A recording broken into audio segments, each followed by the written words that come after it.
Hello everyone, I hope you're all doing very well. For today's valued viewer request, we've got from Christopher Fisher. Hey Cap, could you guys recreate an air battle with Randy Duke Cunningham and Willie Irish Driscoll, where they shot down 3 MiG-17s and became the first aces of the Vietnam War? They flew an F-4 Phantom named Showtime 100. They also got shot by a SAM and flew the Phantom for several miles and punched out over the Gulf of Tonkin. Here is a clip explaining the engagement. Every single experience a fighter crew would love and fear. It might be the fight that happened on May 10, 1972. Randy Cunningham and Willie Driscoll were among those who lived to tell about it. As I pulled off target, remember I was a bomber on 10 May, I dropped rock eyes on Hydron Railroad Yard in a storage area and pulled off target, reversed to the starboard, and I made the comment, Willie, look at that target we just bombed. It was a mistake. I was not thinking about Migs, because at that time Brian Grant was in a trail position like this on me. 4 MiG-17s flew right between he and I. One of them came down in a swooping pattern like this, and he called Duke MiG-17 at 7 o'clock. 7 o'clock is right here, not over here where I'm looking. As I reversed like this, a MiG-17 tracers were coming by my cockpit. I went ahead and broke into him. He overshot. His wingman went pure vertical like this. And the exact thought that went through my mind, his nose is high, he can't get to me before I get to him. So I just rolled underneath like this as he's overshooting. Reverse, squeeze the trigger, he blew up that quick. And now I reverse back and I look at him, his nose is coming down, and I'm starting to unload to get my knots back to get away from him. And as his nose is coming through, I called Brian. I said, get him, baby.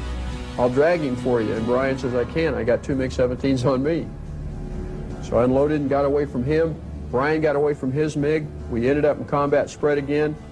We had all kinds of gas, all kinds of weapons. We did a cross turn, went back up in the vertical, and looked back behind us toward the target. There were 8 MiG-17s in the defensive wheel. There were some Phantoms in that wheel, which was a mistake also. Commander Dwight Tim had a MiG-17 here, he had a MiG-21 here, and a MiG-17 here. Well, as I came through that circle trying to knock the MiGs off of his tail, the other MiGs came around behind me, so I had 4 MiG-17s behind me. Willie says, Duke, look up. There's 2 MiG-17s at 2 o'clock high. And I look up, and here comes 2 MiGs, and my comment to Willie, I said, Willie, there can't be any more MiG-17s in the world. They didn't make that many. And they weren't. There were 2 MiG-19s. And they strafed and they came up high like this, and I watched them, and they went vertical, and I said, Willie, watch them. Tried to go back to help the XO, and he says, Duke, they're coming in again on belly side. And I said, XO, you're on your own. And I reversed and broke up into them. They fired going by, and I stayed away from their guns, reversed like that, and they just kept running. That would have been very easy to take myself out of the fight and go chase those MiGs.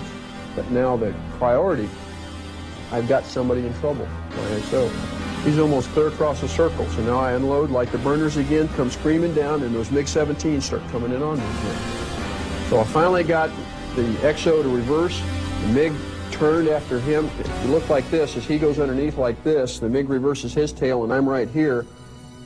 I blew up this MiG. The other MiG-21 split us this way. The other MiG that was out to the side just disengaged. I'm sure they didn't see me coming, and they saw their buddy blow up, and they didn't want any part of it.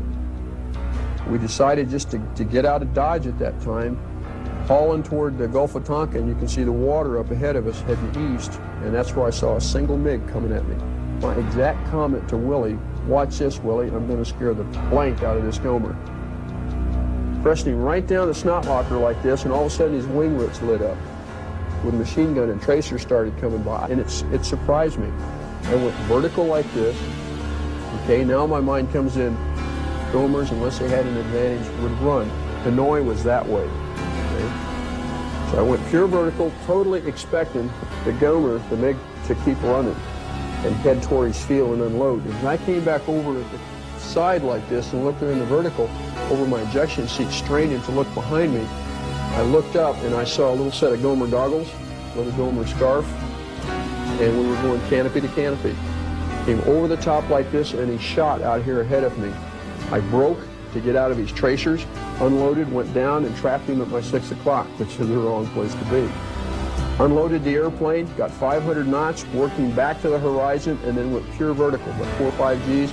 Forced the overshoot here, with him down below me, stood on full rudder, full right stick, which causes the airplane to kind of flow around like this and come around.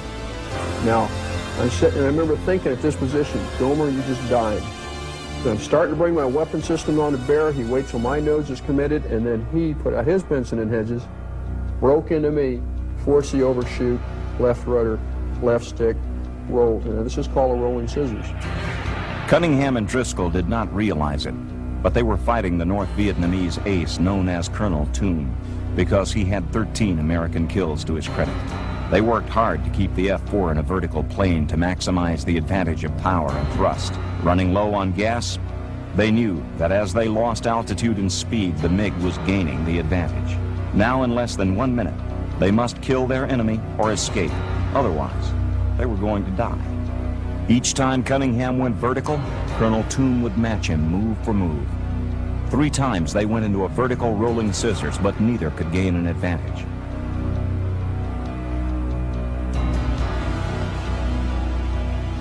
Willie came up one time and says, Duke, maybe we better let this guy go. And I said, Willie, no. And I remember just gritting my teeth and going, and thinking, pulling, and I would have rammed him if I had to at that time. Came into a third time on a head-on maneuver like this, only this time, for some reason, I think every time I'd out-zoomed him in this vertical pull. He pulled his nose up first, nice and easy, trying to save the G and energy. Well, when he pulled his nose and looking at a place like this, I came back to idle, put out the speed brakes and dropped my flaps. And I just really put on the G here to end up sliding behind him. But now I'd misjudged and I ended up about 600-700 feet behind him. I mean, I'm looking right up from here to the wall at him. And I can't shoot him with a Sidewinder missile. It's in mid-range. At those airspeeds, he has got the advantage even though he's out in front. So I tried to disengage once I saw my mistake, stood on the rudder like this, trying to keep the F-4 from departing. And as I rolled this direction, his airplane went like this and departed. And looked, and when he reversed like this, I expected him to really totally pull back in and try and shoot me. But instead, he started running. And I remember thinking, well, I'm going to get away. And then he went a little farther, and I thought, well, if you're going to run, I'm not going to. So I reversed, used just rudder, unloaded the airplane, got a Sidewinder towed, shot, and a little piece came off the airplane. In under 10 minutes, they had scored 3 victories and had become Vietnam's first jet aces. But now the hunters were about to become the hunted. Suddenly, without warning, their Phantom was hit by a surface-to-air missile which blew off the tail of their plane. Willie wanted to eject because the airplane was on fire from him back, and we were still over. It's like flying over downtown Los Angeles. I mean, it was just solid city below us. And I knew I'd be a POW if I ejected, so I said, Willie, you stay with this damn airplane. I said, I'm going to try and get it out over the water. He says, Roger, I'm right behind you, Duke. Willie cut that out, you know. And as we rolled and rolled, it got about 1 mile off the beach, and I heard a loud explosion, and the airplane went into a real violent spin. And I'd see land and water and land and water, and I'd see wind blows from ocean to land. If I eject here, shoot's I'm still going to be a POW. So I said, Willie, stay with me. I'm going to try and get this thing 1 more mile off the beach. And the controls were nothing here. I didn't know it. It had blown my whole tail off. I'd always brief Willie not to ever eject until I say, Willie, eject, eject, eject. And I only got out Willie E and bang, he was gone out of the airplane. By the time we had bombed the target, pulled off target, engaged 22 MiGs, shot down those MiGs, got engaged by other MiGs, disengaged from them, got hit by a SAM, rolled the airplane off, and coming down in a parachute and hit the water. It was a pretty busy day. Wowza, Tuxall. Yes. What did you think about that? That's possibly the most awesome war story I've ever heard. Going in there, dogfighting, how do you remember all that stuff as well? Dogfighting, including the Vietnamese ace, and then shooting them all down, and then getting shot down by a SAM. And not dying. Sounds like a bit of a legend, that guy. How do you think it's going to go for us? Equally as well. Yes. And welcome in. We are at a base in southern Vietnam. I've got my good buddy Tuxall in the back. Say hello, Tuxall. Hello, Tuxall. He's going to be doing navigation and Rio stuff. Are you ready to go? I'm always ready. Yes, that's exactly the correct answer. We've got 8, because this is such a bomb truck, we've got 8, no, I think 10 Mark 20 Rockeyes, and we've got 4 Sidewinders, and we've also got a cannon. And I'm playing Duke today, you're playing Irish. I will be calling you Irish. You've called me worse. Yes, I have called you. Haven't I called you worse before? I'm really being quite nice to you today. Irish, you ready? Go, go, go. Duke and Irish heading off.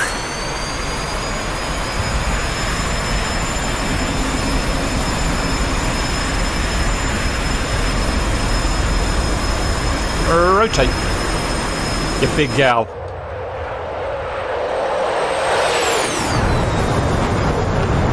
Course required, please. 020, 20 miles. 020. Okay, going high.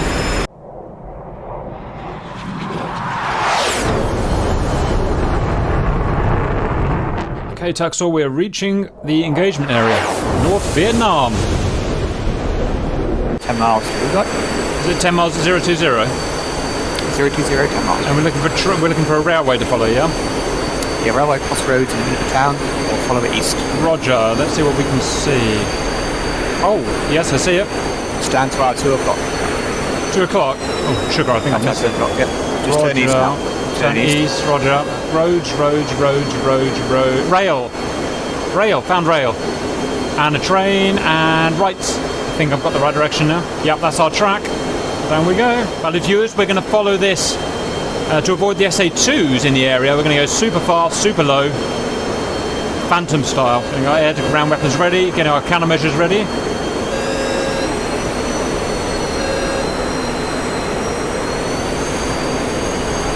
See what we can see. Right, we're looking for the central train station. Irish. Train station on the nose. Roger, looking.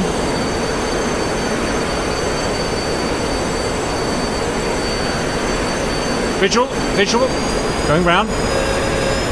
Triple A, odds of it.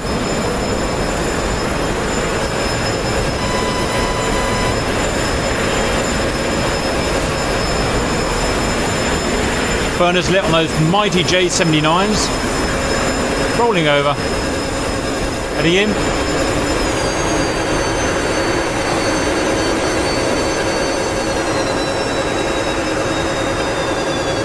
Shoot.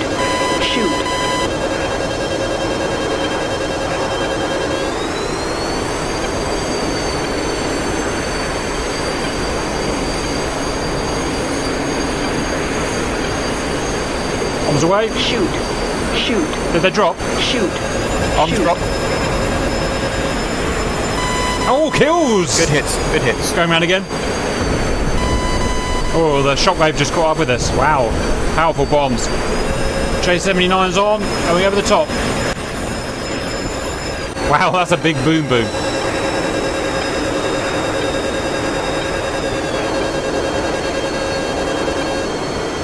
Running in.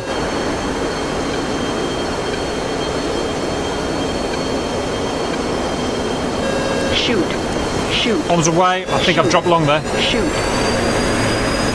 Hits. Yeah, nice. Going round again, more bombs.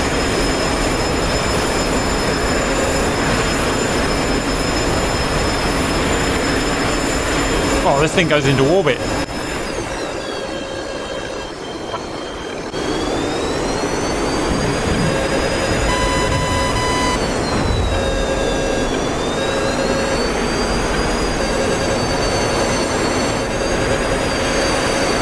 Tuxor, we're going over the top just to get a BDA. Coming up. We've done pretty well. Looks pretty destructive down there. Roger.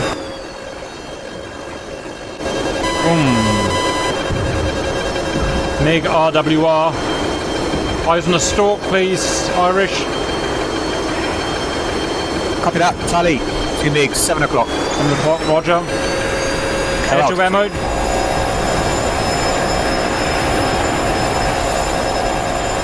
No joy. Are they still on us? Still on our 6.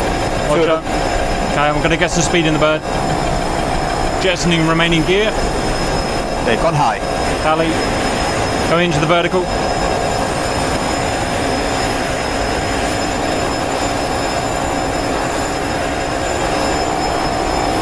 Okay, going to come back on this guy's butt.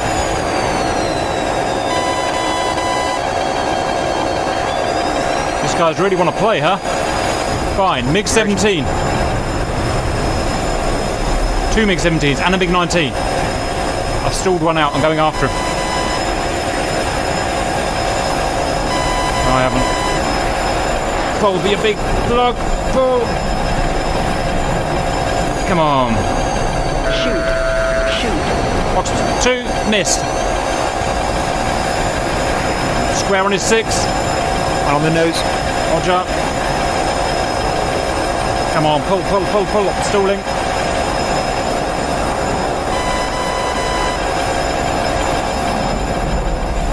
How's the 6?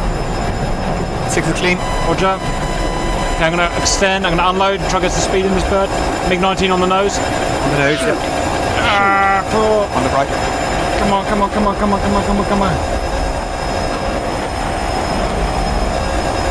Shoot. Damn it. Shoot. One on 6. On the 6. Tell me when I'm in danger. Now hit. Lock your stupid missile. Can't get a lock. And the side ones are bugged. Brilliant. Guns it is. Oh, god damn it. It's gonna be one of these days.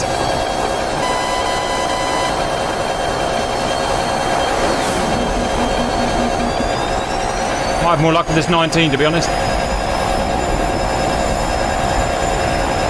One on 6. The bait. Oh, sugar! 2 of them. Oh, this ain't good. Stomp on that rudder.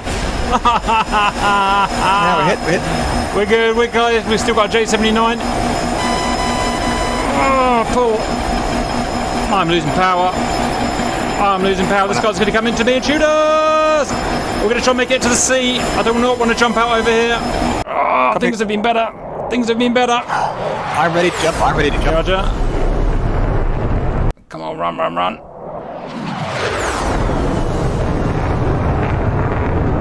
I think we've got a bit of fight left in us, actually.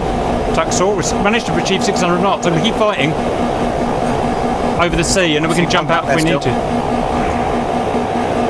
Massive correction, I've got no aileron control. We're jumping out. We're too fast to jump out. We'll have our necks ripped off. Let me try and slow down. Please do. Air brake not working. Slow down.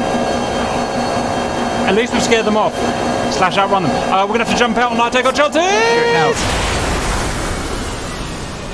Well, Irish, wherever you are, that didn't work out like it did in the movies. Didn't, did it? Turns out you have to actually be good. And the friggin' sidewinders went fire, which just wasn't my fault. It's always so much harder than it looks. Well, that's it. We're out of time. Anything you want to add? That's why he's an ace and we're not. That's exactly right. Goodbye.